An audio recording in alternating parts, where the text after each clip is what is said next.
Today po gagawa po tayo ng Korean style fried chicken. Ay! Sige, Chef. Ang gagawin po natin ngayon is gagawa tayo ng soy garlic sauce. Let's Paghahalu-haluin lang natin at isi-simmer lang yan. Madali lang po siya. Sige, sige. So, sa sauce po, syempre, soy garlic, kailangan natin ng soy sauce. And then, lagyan po natin ng garlic. And then, lagyan po natin siya ng sugar, brown sugar. So, paghaluin lang natin yan. Tapos, ito po yung corn syrup. Itong corn syrup na to, ito po yung magiging pampalapot. At the same time, magbibigay ng glaze color. Okay? Yan ba, Chef, natutunan mo sa... Kasi ang alam ko, your wife is Korean? Yes, Koreana? actually, opo, ang asawa ko po talaga ay isang Korean national. So, haluin lang po natin siya. Ngayon, isi-simmer natin ito. Okay. Very, very, very slow simmering.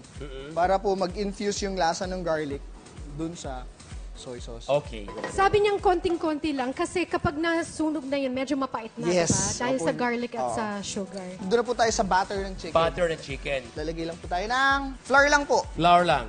Ang nagpapa-crunch sa chicken is cold water. Ice cold water Ice para cold mas water. lalo pong crunchy yung chicken natin. Okay. Ganun lang. Wala Opo. siyang timpla, wala, ano Pwede po lang. natin lagyan ng salt. Salt lang. Opo. Okay. So, ganito.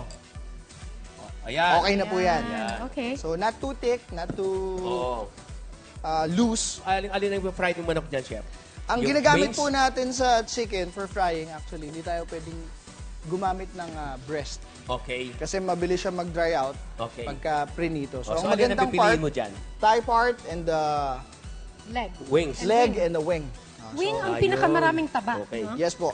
So, tuyuin lang natin. So, ngayon, season na natin siya ng salt and pepper as always. So, ngayon, drench natin ng konting flour Okay. para kumapit lalo yung butter. There you go. Tapos, tsaka natin siya Ididip dyan. ididip Tapos, sa ating... Tapos ipa-fried na. So, sa mantika, kailangan around 350 para mas lalong maprito siya ng gusto. Fry lang. Opo, i-fry lang natin So, siya. paano natin malalaman kung talagang luto na yung loob?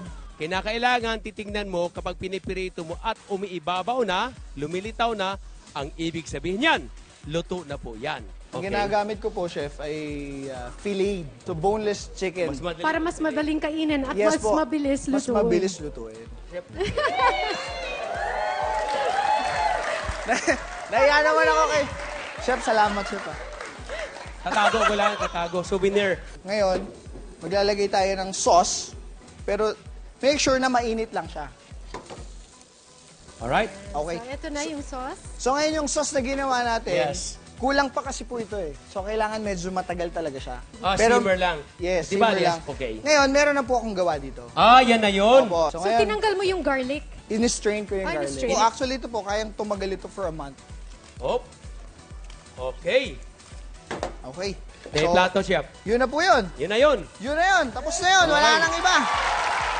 Lagyan mo na. At saka, I feel crunchy, oh. Okay talaga po. Parang ganun na ganun lang, oh. Chef, pwede ko bang gawin to? Matagal ko nang gustong gawin to Yes. eh. Anong gawin mo? Ping, ping, ping, ping, ping, ping, ping! Okay. Ayan na.